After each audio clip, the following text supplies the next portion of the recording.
కలయిక వల్లే రాష్ట్రం అభివృద్ధి కేంద్ర మంత్రి కింజరపు రామ్మోహన్ నాయుడు. ప్రధాని మోదీ, ముఖ్యమంత్రి నారా చంద్రబాబు నాయుడు, ఉప ముఖ్యమంత్రి పవన్ కళ్యాణ్ల కలయికతో రాష్ట్రం అభివృద్ధి వైపు వేగంగా అడుగులు వేస్తోందని కేంద్ర పౌర విమానయాన శాఖ మంత్రి కింజరపు రామ్మోహన్ నాయుడు అన్నారు. శుక్రవారం నాడు శ్రీకాకుళం జిల్లాలో సుడిగాలి పర్యటనను చేపట్టిన రామ్మోహన్ నాయుడు తొలుత పలాస నియోజకవర్గంలో పలు అభివృద్ధి కార్యక్రమాలకు శంకుస్థాపన, ప్రారంభోత్సవాలు నిర్వహించారు. తొలుత పలాస నియోజకవర్గం పరిధిలో స్థానిక ఎమ్మెల్యే గౌతు శిరీషతో పాటు 68.39 కోట్ల రూపాయల నిధులతో జరిగిన పలు శంకుస్థాపనలు, ప్రారంభోత్సవ కార్యక్రమాల్లో ఆయన భాగస్వామ్యమయ్యారు. 64 కోట్లతో నిర్మించనున్న సున్నాదేవి రైల్వే ఆర్ఓబి శంకుస్థాపన, జాతీయ రహదారి నుండి కొబ్బరి చెట్లూరు వరకు 1.50 కోట్ల రూపాయలతో నిర్మించిన బీటీ రోడ్డు, కొబ్బరి చెట్లూరు రైల్వే గేటు నుండి చిన్న సుమ్మాదేవి వరకు 1.75 కోట్ల రూపాయలతో బీటీ రోడ్డు ప్రారంభోత్సవం, కొబ్బరి చెట్లూరు రోడ్డు నుండి కొత్తూరు వరకు 1.14 కోట్ల రూపాయలతో నిర్మించిన బీటీ రోడ్లను ఆయన ప్రారంభించారు. అనంతరం ఎమ్మెల్యే అశోక్తో కలిసి ఇచ్చాపురం నియోజకవర్గంలో ఆయన పర్యటించారు. ఈ సందర్భంగా 64 కోట్లతో నిర్మించనున్న కవిటి మండలం కరపాడు ఆర్ఓబి, కంచిలి మండలం జూడుపూడిలో నిర్మించనున్న మరో ఆర్ఓబికి ఆయన శంకుస్థాపన చేశారు. 5 సంవత్సరాలు నరకం అంటే ఎలా ఉంటుందో ఎప్పుడు కూడా ఎవరు చూడని వాళ్ళు కూడా కళ్ళమంటే నరకం కనబడినట్టుగా గతంలో ఉన్నటువంటి గొడ్డల పార్టీ అందరికీ కూడా చూపించింది. అలాంటి పరిస్థితుల్లో మళ్ళీ ఈ రాష్ట్రం బాగుపడాలంటే త్రిమూర్తుల తాలూకా కలయిక రావాలి. బ్రహ్మ, విష్ణు, మహేశ్వరులు ఏ రకంగా ప్రపంచాన్ని ఏలుతున్నారు, అలాగే ఆంధ్రప్రదేశ్ బాగుపడాలంటే చంద్రబాబు నాయుడు గారు, పవన్ కళ్యాణ్ గారు, ప్రధానమంత్రి నరేంద్ర మోదీ గారు కలిసికట్టుగా రావాలని కూటమి ప్రభుత్వంగా ముందుకు వస్తే మీరందరూ కూడా ఆశీర్వదించి బ్రహ్మాండమైన మెజారిటీతో గెలిపించారు. గెలిపించిన మొదటి రోజు నుంచి ఇచ్చినటువంటి హామీలు పరిష్కరించుకోవాలని చాలా కష్టపడి ఒక్కొక్క కార్యక్రమం చేసుకుంటూ వస్తున్నాం. పెన్షన్లు పెంచుతామన్నా 3 నెలల బకాయిలతో సహా 3,000 4,000 రూపాయలు మొట్టమొదటి నెల నుంచే ఇచ్చుకుంటూ వస్తున్నాం.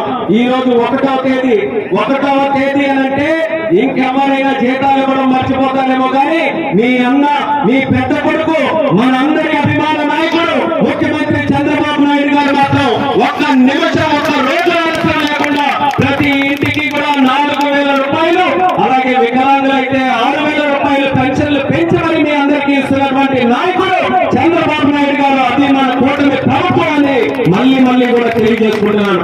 అలాగే మహిళలకి ఫ్రీగా ఉచిత బస్సు సౌకర్యం కల్పించాం. 3 గ్యాస్ సిలిండర్లు వాళ్ళకి సంవత్సరానికి ఇస్తున్నాం. తల్లికి 100 కింద ఎవరికి ఎంతమంది పిల్లలుంటే ప్రతి ఒక్కరికి 15,000 రూపాయలు చొప్పున ఇవ్వాలని ఆ కార్యక్రమానికి కూడా శ్రీకారం చుట్టాం. రాష్ట్రం ఎప్పుడైతే చంద్రబాబు నాయుడు గారు ముఖ్యమంత్రి అయ్యారో అప్పుడు చాలా కష్టమైనటువంటి పరిస్థితుల్లో ఉండేది. 1 రూపాయి కూడా ఖర్చు పెట్టడానికి చంద్రబాబు నాయుడు గారి దగ్గర లేదు. గత ప్రభుత్వంలో ఖజానా అంతా ఖాళీ చేసి, అవినీతి చేసి, మొత్తం తారుమారు చేసి రాష్ట్రాన్ని కుక్కలు చెప్పినటువంటి విస్తీర్ణంగా తయారు చేశారు. కానీ చంద్రబాబు నాయుడు గారు అనుభవం ఉన్నటువంటి నాయకుడు, కష్టమేంటో తెలుసు, సంపద ఎలా సృష్టించాలో తెలుసు, రాష్ట్రాన్ని ఎలా బాగుపట్టాలో తెలుసు, పెట్టుబడులు ఎలా తీసుకొని రావాలో తెలుసు, ఉద్యోగాలు ఎలా ఇవ్వాలో తెలుసు, పేదలకి సంక్షేమం ద్వారా డబ్బులు ఎలా పంచాలో తెలుసు. కాబట్టి కష్టమైనా సరే ఒకటి నుంచి ఒకటి అలా అధిగమిస్తూ ఒక్కొక్క కార్యక్రమం చేసుకుంటూ వెళ్తున్నాం. భవిష్యత్తులో మీకు ఎన్నికల ముందు ఇచ్చినటువంటి ఏ హామీ అయినా సరే మీరు మర్చిపోయినా మేము మర్చిపోకుండా ప్రతి ఒక్క హామీ అమలు చేసే బాధ్యత మాది అని మళ్ళీ మీ అందరికీ తెలియజేస్తున్నాం. ముఖ్యంగా మా ఆడపడుచులకి మరీ తెలియజేసుకుంటున్నాం. ఈ రోజు ప్రతి ఒక్క కార్యక్రమం చేయడానికి చంద్రబాబు నాయుడు గారు చాలా కృషి చేస్తున్నారు. ఆయన తాలూకు కృషి ఎంతంత కాదు.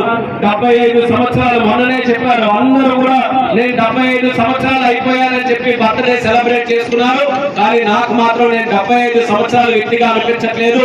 నేను 25 సంవత్సరాల యువకులు ఎవరో ఉంటారో 3 కలిస్తే ఎంత ఎనర్జీ ఉంటుందో అంత ఎనర్జీ నాలో ఉన్నట్టుగా నేను భావిస్తున్నానని చంద్రబాబు నాయుడు గారు ఆ వయసులో కూడా రాష్ట్రం కోసం కృషి చేస్తున్నారు.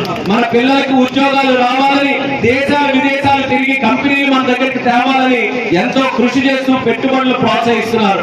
అందుకని ఈ రోజు ఆంధ్రప్రదేశ్ అంటే గర్వంగా ఎక్కడికి వెళ్ళినా సరే ఒక గౌరవం మనందరికీ దక్కుతుంది. గత ప్రభుత్వంలో ఏమైంది?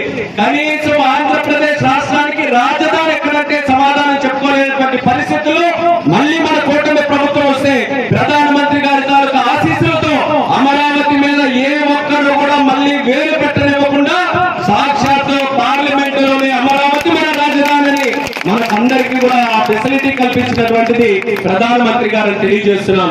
ఒక్కొక్క కార్యక్రమం చేసుకుంటూ వెళ్తున్నాం. భవిష్యత్తులో అన్ని కూడా చేస్తాం. మరి ముఖ్యంగా మన గ్రామానికి సంబంధించి ఈ రోజు చెప్పే ఎంఓబి చేయించి అలాగే ఆర్ఓబి కూడా మరో 2 నెలల్లో 2 సంవత్సరాల్లో పూర్తి చేస్తాం. కానీ ఇంకా 2-3 సమస్యలు ఉన్నాయి. చిన్నవి ఖచ్చితంగా మీ అందరికీ కూడా ఏమైనా నిధులు తీసుకొని వచ్చి గ్రామంలో ఉన్నటువంటి సమస్యలు పరిష్కరిస్తాం. కానీ 2 ముఖ్యమైనటువంటివి ఈ రోజు ఏదైతే హైవే పక్కనే జాడుపూడి మనకి స్టేషన్ ఉంది, ఆ స్టేషన్ ని అభివృద్ధి చేసుకుంటే కేవలం ఇక్కడ ఉన్నటువంటి గ్రామస్తులకే కాదు, బసవపుట్టుగా లేకపోతే మన బసవపుత్తూరు జాడుపూడి చుట్టుపక్కల ఉన్న గ్రామాలకే కాదు, ఈ ప్రాంతంలో ఉన్నటువంటి సుమారు 60-70 గ్రామాలకి మన జాడుపూడి స్టేషన్ అంతా కూడా ఒక బ్రహ్మాండమైనటువంటి స్టేషన్ గా పనిచేస్తుంది. అందుకనే మీకు మాటిస్తున్నాను, రాబోతున్న కాలంలో మళ్ళీ మినిస్టర్ గారితో మాట్లాడి రైల్వే మినిస్టర్ గారికి ఖచ్చితంగా ఒక స్టాప్ ని మన జాడుపూడిలో ఏర్పాటు చేయడానికి అన్ని సహకరిస్తానని ఈ సభాముఖంగా తెలియజేస్తున్నారు. అలాగే మన రైతులు ఉన్నారు, ఒరిస్సాలో వాళ్ళందరూ వ్యవసాయానికి వెళ్తున్నారు. మరి అక్కడ కూడా ఒక పాత్ర ఇస్తే 15 కిలోమీటర్లు చుట్టూ తిరగకుండా నేరుగా మా తాలూకా పొలానికి మేము వ్యవసాయం చేసుకొని మళ్ళీ మా తాలూకా కార్యక్రమాలు చేసుకోవడానికి అవకాశం ఉంటుందని చెప్పారు. అది కూడా ఖచ్చితంగా ఒరిస్సాలో సీఎం ఆఫీస్ తో చెప్పి ప్రత్యేకంగా నిధులు కేటాయించి మీకు ఆ కాన్ఫరెన్స్ కూడా ఏర్పాటు చేస్తానని ఈ సభాముఖంగా తెలియజేసుకుంటున్నాను. ముఖ్యంగా ఇక్కడ ఉన్నటువంటి ఇచ్చాపురానికి పలాసకి సంబంధించిన వ్యక్తులైతే మీరు తెలుసుకోవాలి. ఈ రోజు ఇక్కడ ఉన్నటువంటి స్టేషన్లు పలాస వరకు కూడా కుర్దా రోడ్ డివిజన్ లో ఉండేవి.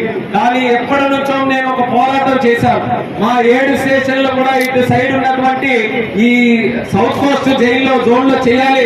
ఆంధ్రాకి ఏదైతే కొత్త జోన్ ఏర్పాటు అవుతుందో అందులో మీరు ఈ స్టేషన్లు కూడా చేయాలని మీరు ఎవరైనా పార్లమెంట్ తాలూకా స్పీచ్లు చూస్తే 2014 నుంచి నా తాలూకా స్పీచ్లు యూట్యూబ్ లో కొట్టి ప్రతిసారి కూడా ఈ 7 స్టేషన్లు నా రైల్వే స్పీచ్ ఎప్పుడున్నా ఈ 7 స్టేషన్లు విడిచిపెట్టకుండా ఇచ్చాపురం నుంచి పలాస వరకు అన్ని కూడా ఈ జోన్ లో పెట్టాలని ఒక ప్రయత్నం చేస్తూ వచ్చాం. అలాంటి ఆ ప్రయత్నంకి మోదీ గారి తాలూకు ఆశీస్సులతో, అశ్విని వైష్ణవ్ గారి తాలూకు ఆశీస్సులతో ఈ 7 స్టేషన్లు కూడా మనం కొత్తగా ఏర్పాటు చేయబోతున్నటువంటి సౌత్ కోస్ట్ రైల్వే జోన్ లో ఏర్పాటు చేశాం. ఇది ఒక చరిత్ర అనేది మళ్ళీ గుర్తు చేసుకుంటున్నాం. ఇది సాధారణంగా ఏదో పక్కబడితే అయ్యే కార్యక్రమాలు కాదు. ఎప్పటికో గానీ అందరి తాలూకు ఆశీస్సులు ఉంటే గానీ అలాంటి కార్యక్రమాలు జరగవు. అలాంటి ఒక కార్యక్రమం మన ఉద్యాన ప్రాంతం ఇచ్చాపురం పలాసలో